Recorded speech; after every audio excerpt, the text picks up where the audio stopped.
If you're anything like me, you are already mourning the loss of Universal Analytics, and it's not even gone yet. But G4 is coming upon us so quickly. We just have a couple more days until it is all we have in Google Analytics. And most people hate it.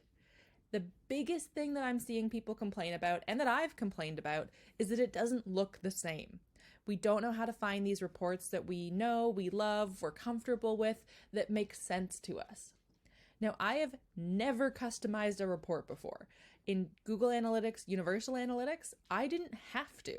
They were basically handed to me on a silver platter, and I didn't have to do anything else with them. I knew where to find my info. I could get in, get out very easily. But with G4, it's more complicated. So I figured out how to customize it to look as close as we can get to Universal Analytics, and I'm going to share it with you now. A lot of people are running paid courses on this, and I don't think you need one for the basics like this. So we're going to customize your G4 to look like Universal Analytics because realistically, I'm going to miss this so desperately, and I know everyone else is too. So all you need for this is your G4 property connected. You're just going to head over to it and we'll start customizing. So this is one of the ones I haven't customized yet. We're going to do this from scratch together. So the first thing we need to do is make sure that we have Search Console connected. So I can see that it's connected here. That's super important for some of the steps we're going to do because we need to make sure we have data running from it. Then we're going to go over into reports.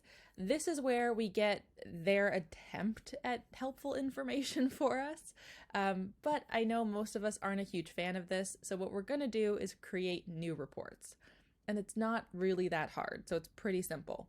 You'll hit library down here and then give it a second to load. It does take a moment. What you're going to get are collections. Collections are essentially these little bundles here. So you can see life cycle is this one over here. Now it's showing and business objectives isn't showing because it's published. So that's the green little check mark we have here. So there are a couple built in that are not fully usable, I would say, unless you need them for certain reasons. But there's also things in life cycle that we just don't really need. But one thing we do need is we see Search Console here. This will only show up if your Search Console is connected. I have a video on how to do that, so go watch it.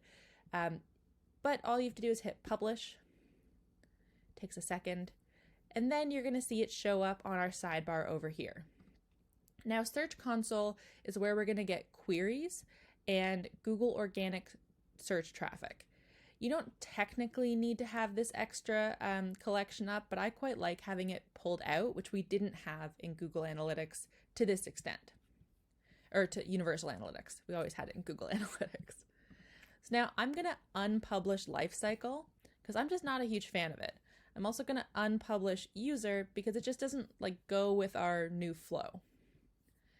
And then what we're going to do is create a new collection. So we're going to start with a blank one, completely blank canvas. And here we are able to create our collection. So I've just been calling it Universal Analytics because I'm mimicking the old, and I don't know, it makes me feel nice that it's still here somehow. So then I create an audience topic, an acquisition topic, which I can never spell right the first time, behavior, and then we can have conversions. You could put Search Console here if you prefer. I kind of like Search Console on its own, but really these are just the bundles that are going to have the drop down to the actual reports that we want. So it doesn't massively matter what you call them. You could technically just have one and have them all there, but again, we're trying to mimic what we had before. So where we had real time before, we already have real time. You can't customize that.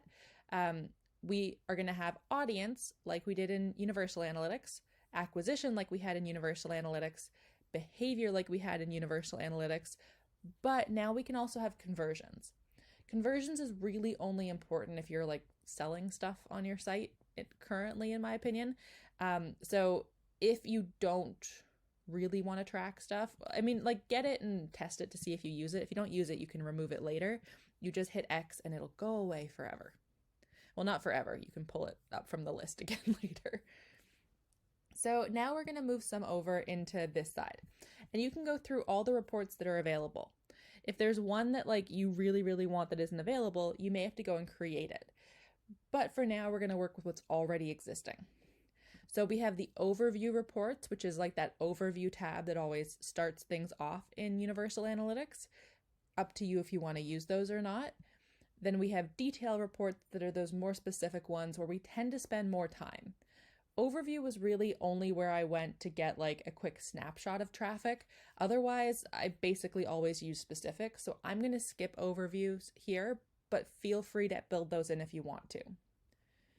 So for audience, the ones that I put in are demographic details. Let me find those. Here it is. I went right past it. And there's a section for overview and a section for drop detail report. You just grab the little thing, drop it in. And it won't drop into overview if you try. So no worries about it like conflicting or something. Then I also put tech details, which is like what device they're using. It doesn't pull the most data, but it pulls something. For acquisition, I pull queries, which are going to be the actual keywords people are searching on Google Search Console. Then I want landing pages. I think I'm actually going to put this above queries because it's something that I would probably look at more. No, I put it in the wrong area. One sec. There we go. Then we want traffic acquisition, which is where they came from. I'll put that last. Then behavior is where we're going to put our events. We're going to put pages and screens. And we are going to put, no, did I do this wrong? One sec. Acquisition isn't, no, it's not landing page. Landing page goes in behavior. Sorry, guys. Landing page goes in behavior. What I missed in acquisition is, where is it? It's unhelpful that these are not like alphabetically sourced. It's the Google organic search traffic because I want to know how much of my traffic is specifically from Google Search Console. Yeah, so then behavior is more about pages on my site people are interacting with. So that's where we used to go to get like the site content for the all pages, landing pages, that sort of thing. That's what we're pulling here. What we're pulling in acquisition is where people come from, audience, about our audience. And then conversions, very helpfully, there's just one called conversions that we can drag and drop. Sometimes it glitches like this and it's very frustrating. Fit in the right spot. There we go. Okay, so now we have it created. So you're going to save it. If it already exists, it'll give you the option to save as new or save into the current one. You want to save it into the current one or it's going to create like a bunch of duplicates of this. And then if you scroll up a little bit and go back, you'll see it available. But what we have to do, we haven't published it yet. So we have to go through and publish. Let me just find it. Publish.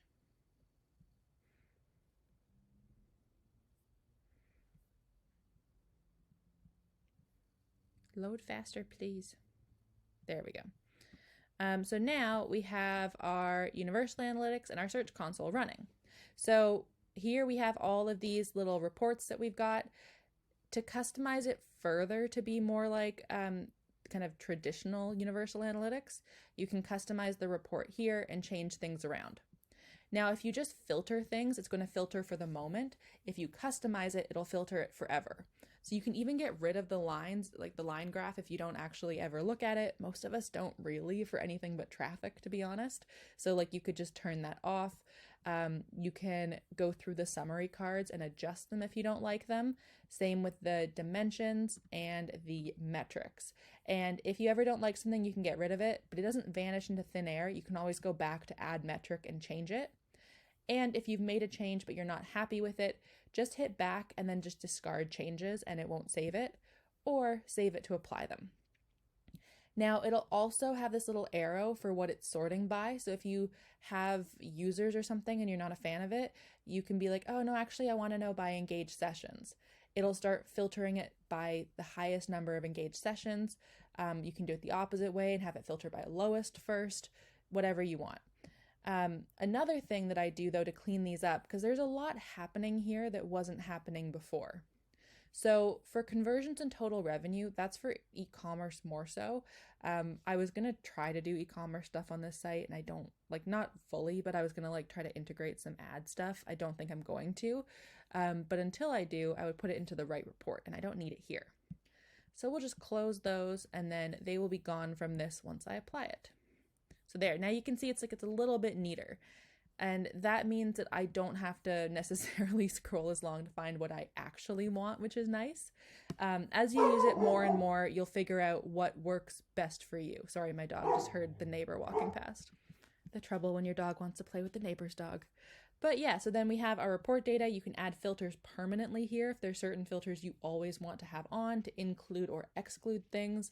I think that this works really well to remove things as well. Things that you just don't need, that are just kind of muddying the waters for you. And then you'll see here, much like with I've already forgotten the word for it, but the little sections we were making a second ago, you can save it to the current report or as a new one. If you're like, you know what, this is going to be something I actually want to have separate, you can make a second one. But for this, I'm going to save the changes to the current report because I don't need a new one. And then it's just showing me where it is in the content cardy things, whatever. I keep like calling them different things every time I think about them.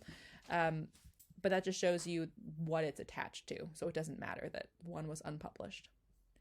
And yeah, you can just go through and make these changes as you want.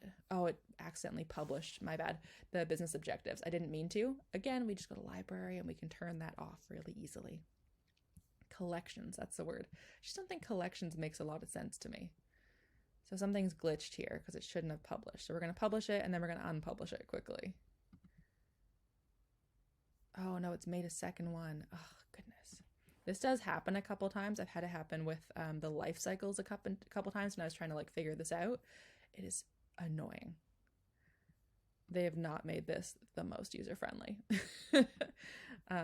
Okay, it's loading slowly and I'm impatient.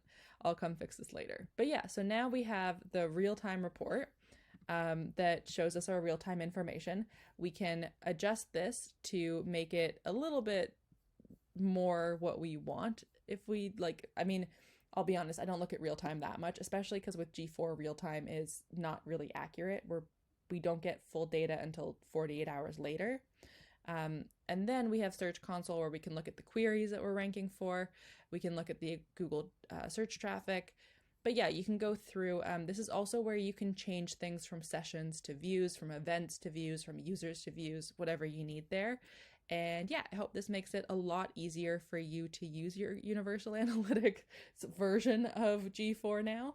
And that maybe it'll make it a little bit less scary in the next couple days when this becomes our reality, unfortunately. Now, I will say, like, I am not doing super fancy custom reports or anything. I am just trying to get the basic data that I had before. That's all I want. If you're looking for something much more sophisticated, yeah, buy a course. But for this is all I need to just not be afraid to look at it and to know what posts are getting traffic, where's the traffic coming from, and the little details like that I need to be able to do SEO the right way.